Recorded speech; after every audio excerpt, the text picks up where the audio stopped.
left me, as you left her, marooned for all eternity in the center of a dead planet. Buried alive. Buried alive. Come!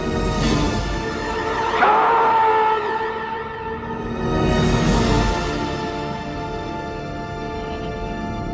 Today we're going to be having a look at the Khan. What you can see here in front of you is an example of what you would face at 25 times crisis level for the Khan. Because in the latest update, the Machine Age, they changed the difficulty modifiers for the mid-game crisis events. And with the Khan, for each 5 levels of crisis that you adjust the slider to for the end-game crises, the mid-game crises increase by a factor of 1. So if you increase the crisis level to 25 times crisis, then the Khan and all mid-game crises will be 5 times harder than what you previously knew. So this is what the Khan, the chosen of the Great Khan's fleet, will look like at 25 times crisis level. So you can see 506,000 fleet power. His main galleon has 192,000 military power, 348,000 hull points, 52,000 armor, 25,000 shields. You can see this is going to be quite something to deal with. And the year 2283 in this game, the Khan spawned, I think it was about the late 2270s he spawned. So this galaxy and this game, we had no chance of stopping the Khan at this point in the game, unless you were playing a super virtuality build or something and you had billions of fleet power by this stage, which is possible. But when you're not playing those OP builds, which is just ridiculous, this is going to be a really, really difficult fight to be able to try and stop. And that is just one fleet. As you can see, the Khan here has many fleets. This is a few years after he started to expand, so he's got a lot of he's got a couple of satrapies and defense fleets. But you can see here the strength that he's got. And when you calculate all of this up, and it's 5.7 million fleet power that he currently has, and that's only a few years after the Khan has started. He's already wreaking havoc on the galaxy. You can see some of the debuffs here. Look at some of these: ship fire rate plus 55%, ship weapons damage plus 815%. Ship hull points 770%, armor hit points 750%, shield hit points 750%, ship weapon range plus 50%, and then tracking, accuracy, and so on. Absolutely crazy numbers for the mid-game crisis. Now, if you were thinking that you can just go and attack the Khan's fleet or attack his home systems and take out his bases, well, think again. Here's one of the Khan's home systems now. You can see here he's got a number of defensive fleets. Got 241k there, 144k, 132k, numerous single galleons there, 110k fleet there.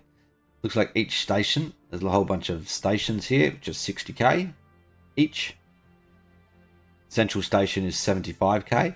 I think all up there's about just 900,000 in fleet power, and then there's a good another at least 500,000 in stations as well. So you got about a good 1.5 million worth of firepower in this system. So if you've got that amount of firepower, yeah, 83, good luck to you. Without playing virtuality, that is. Virtuality is just not included. That's just cheat mode, really. If you play virtuality, you're just playing on cheat mode. You may as well use console commands the way virtuality works. And you can see here the fire rate, debuffs of some of the stations, same thing. Ship weapon damage, 750% bonuses. Ship fire rate, plus 25%. And the central station, same sort of thing. Ship weapons range plus 20%. Ship weapon damage 750%. Just crazy. Alright, let's have a look at some of the actual weapons. So this is the Khan's main galleon. You can see here he's got a good mix of weapons actually. He's got the autocannon. He's got a torpedo launcher, devastator torpedo launcher. Got close range fire. He's got a good amount of kinetics to take down shields. It's only level 3. Level 3 lasers for armor. Got flak batteries. Interestingly, no point defenses for missiles or torpedoes. Got lots of armor. and shields, and he's got hull regeneration as well. So he's got a really good mix of firepower, armor, shields, so it's quite hard to combat. The only way you're going to be able to combat this is with a whole heap of bypass weapons, I'd suspect. You've got flak, so you probably don't want to use strikecraft. You probably want to go for more torpedoes, missiles, bypass those shields, mix of disruptors to get through. Although with this much hull points, disruptors are not going to be very good. It'll be too slow unless you've got a massive amount of ships. So really, to take down these kind of ships, you're going to need a lot of torpedoes, a lot of devastator torpedoes, a lot of neutron launchers. Although you probably don't have that kind of tech, because that's sort of this is sort of mid-game tech, and that's more sort of towards the early late game tech, I'd say, not late game. So just be mindful of this kind of setup. There's no significant weaknesses here. It's a good mix of a build, actually. The only weakness would be to missiles and torpedoes and some bypass weapons. Let's look at some of the other ships to see what type of screening he's got going on. The autocannons, that's interesting. That's really short-range weaponry. Even mix of armor and shields. Afterburners, regenerative hull. Got line combat computer. There's nothing really unexpected except the autocannons. Now, are all of these cruisers the same? The champion class looks like it. Actually got frigates as well. So frigates with autocannons and lasers. Okay, not torpedoes. That's interesting. More armor. I was expecting to see torpedoes there. They're all the same, are they? Lancer class. Quite a few frigates. And then he's got a raider. Autocannons as well. The autocannons are doing extra damage to shields. Hull damage. Extra armor as well. You probably do want slightly more energy-based weaponry. And just want to check. So that was picket combat computer. And the raiders are swarm. So they're like the corvettes. So they'll close into close range and destroy your shields and hammer away at your hull. But the frigates have slightly more energy weapons. So once your shields are down, they'll go into those weapons. And your cruisers, well, they're also taking out the shields and hull as well. But not as much anti-armor weaponry. There is on the galleon, not across the whole fleet. So if you stack more armor, you're probably going to be in a better position, because they have a majority seems to be anti-shield weapons with some lasers, some energy-based weaponry to get through armor.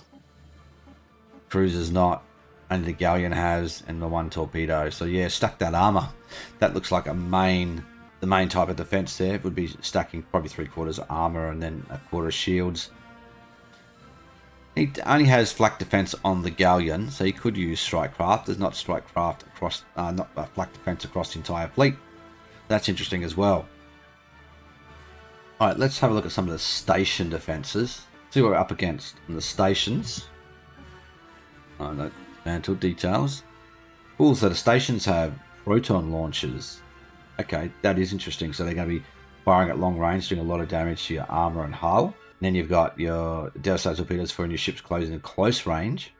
So you might want to stick with long range weaponry versus these stations. You wouldn't want to close your big ships to close range and get in range with devastators. And then you've got lots of plasma and chew through your armor and hull, and flak and lasers, but not a lot of shields, anti-shield weaponry there. So to attack the stations, you probably want shield heavy fleets. You're going to take a lot less damage. That's against that station. What about these stations? Can we see what's on them? We can. Ooh, okay. And then this is different. This is like the reverse. You've got lots of plasma for the armor, and then they've got kinetic batteries for the shields as well. Kinetic artillery batteries, and you've got the medium rail guns. There's lots of anti-shields there. So, and then also autocannons. So that's a really good mix. Lots of anti-shields. And then plasma for the armor. Then they've also got 4 flak, so you probably don't want to bring a lot of strikecraft into this system. Good mix of armor and shields again. They don't have any type of hardening, which is good, so it's probably too early a game check for that. Any type of bypass weapons is going to work well against the Khan's fleet. Disruptors would be difficult because simply due to this huge amounts of hull points and armor. I'm talking more types of torpedoes, missiles, that type of thing. You could use disruptors in large numbers of ships, like on corvettes and things like that, would be fine. But your torpedoes is going to be the go-to to try and neutralize the Khan, as he does tend to stack more armor. So your proton launchers, if you got them, neutron launchers, if you have them. You probably don't have them, but proton launchers, just like we see on this station here, use them against the Khan. That would be quite effective. You probably don't have kinetic artillery yet, but you may have tier 3 or tier 4 kinetic batteries, railguns. They'll be very effective as well to help use with those proton launch combinations. Strike craft in large numbers, if you've got them. Although in this scenario, because there is a lot of these stations with lots of flak, that's going to be difficult. There's going to be flak all around the place because there's just how many stations we've got? 1, 2, 3, 4, 5, 6. There's 6 in the stations. That's 24 flak batteries all firing around here. Strike craft fly around everywhere. They're going to get you hammered from all directions. And these galleons, are these different to the Khans? Let's have a look. No, it looks to be generally the same. Same sort of makeup, same sort of build overall. So you can see here that a couple of empires have already submitted to the Khan. That was my empire. I was one of them, and that was Life's empire. He started right next to him and could do nothing more than submit to the Khan straight away. And you get defense fleets in your empire. So straight away he puts down pretty much 500,000 or 600,000 to guard his satrapies. These nice size fleets here, same type of weaponry, cruisers, autocannons. I like how they use the autocannons a lot. It's quite good, quite interesting. So if you're up against the Khan, you can see how much of a threat this is going to be. He's quickly devouring the galaxy. He's quickly taken over this area. He's progressed down to the south, and within a few years, he was way over here, devouring over here already. And he was pushing down. He pushed down here and was gobbling up all this area as well. So yeah, very, very difficult. Right, guys, if you've got some comments to how can you combat the Khan, or if you've beaten the Khan on this level, sort of this early in the game, but don't need by the late game. The late game, you should be able to handle these fleets, no problem. Good luck trying to stop these fleets when you've only got, 20,000 fleets, 15,000 fleets at this stage of the game. All right, guys, if you like this video, hit the like button for me, subscribe to the channel, give me some comments so that you can promote the algorithm a little bit for me, and ask some questions that you want to ask about the Khan or fighting the Khan. So thanks for watching. Bye for now.